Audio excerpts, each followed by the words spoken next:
মাহে রমজান মাস আর ৩-৪ দিন পরে, কিন্তু আমরা লক্ষ্য করছি যে এই পবিত্র রমজান মাসকে কেন্দ্র করে অতীতের নাই কিছু কিছু ব্যবসায়ী দ্রব্যমূল্য যে ঊর্ধ্বগতির অবস্থা সৃষ্টি করেছে, এটি আমাদের জন্য, সাধারণ মানুষের জন্য অত্যন্ত কষ্টদায়ক। আমরা লক্ষ্য করছি আমাদের ব্যবসা বাণিজ্য পবিত্র মাহে রমজান মাস আর ৩-৪ দিন পরে, কিন্তু আমরা লক্ষ্য করছি যে এই পবিত্র রমজান মাসকে কেন্দ্র করে অতীতের নাই কিছু কিছু ব্যবসায়ী দ্রব্যমূল্য যে ঊর্ধ্বগতির অবস্থা সৃষ্টি করেছে, এটি আমাদের জন্য, সাধারণ মানুষের জন্য অত্যন্ত কষ্টদায়ক এবং আমাদের ব্যবসায়ীদের জন্য এটা কল্যাণময় নয়।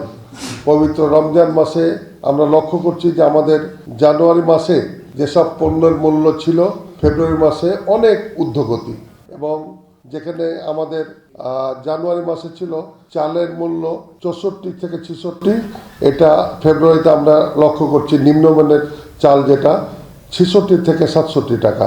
আমরা লক্ষ্য করছি সুগন্ধি চাউল যেটা 125 থেকে 30 টাকা ছিল, এটা প্রায় 128 থেকে 35 টাকা ঊর্ধ্বগতি। এভাবে ডাল মসুর থেকে শুরু করে বিভিন্ন পণ্য জানুয়ারি মাসের থেকে ফেব্রুয়ারি মাসের প্রায় 5 থেকে 10 টাকা বেশি আমরা লক্ষ্য করছি। এতে আমরা মনে করি যে আমাদের ব্যবসায়ীরা কি কারণে এটা হঠাৎ করে এক মাসের মধ্যে এত বেশি মূল্য বৃদ্ধি, এটা আমাদেরকে ভাবিয়ে তুলেছে। আমরা মনে করি যে আগামী 3 দিন পরে যে নতুন সরকার আসছে, এই সরকার কিন্তু অত্যন্ত শক্ত অবস্থান নেবেন। নতুন সরকারের প্রধানমন্ত্রী যিনি হতে যাচ্ছেন, তিনি পরিষ্কার বলেছেন আইন সবার জন্য, দলের লোক হোক বাইরের লোক হোক, আইন সবার জন্য। সেহেতু আইন শৃঙ্খলা রক্ষার জন্য উনি কঠোর অবস্থান গ্রহণ করবেন। যেমনিভাবে তার মা দেশনেত্রী বেগম খালেদা জিয়া 2003-4 সালে ক্লিন হার্ট অপারেশন মাধ্যমে এই বাংলাদেশের আইন শৃঙ্খলা রক্ষা করেছিলেন চোখ বন্ধ করে, তাতে 80% সরকারি দলের লোকজনই ক্ষতিগ্রস্ত হয়েছিল। তো বাংলাদেশের আইন শৃঙ্খলা রক্ষার জন্য নতুন সরকার কোনোভাবেই এটা বরদাস্ত করবে না, এবং নতুন সরকারের সবচাইতে কয়েকটি চ্যালেঞ্জের মধ্যে হচ্ছে দ্রব্যমূল্য নিয়ন্ত্রণ।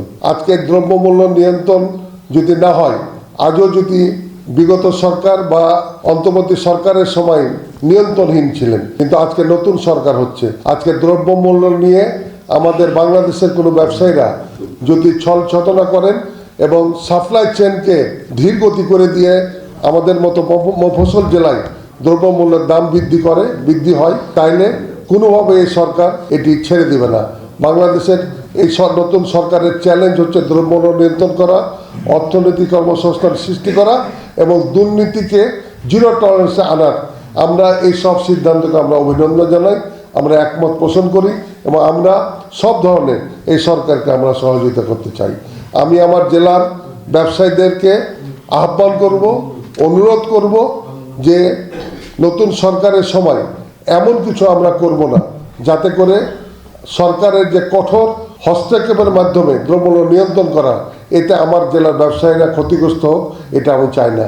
আমি আমার জেলার ব্যবসায়ী, শিল্পপতি, আমদানিকারক সবার কাছে অনুরোধ করব যে দ্রব্যমূল্য নিয়ন্ত্রণ রাখার জন্য যতটুকু সম্ভব আপনারা প্রয়োজনীয় পদক্ষেপ নেবেন।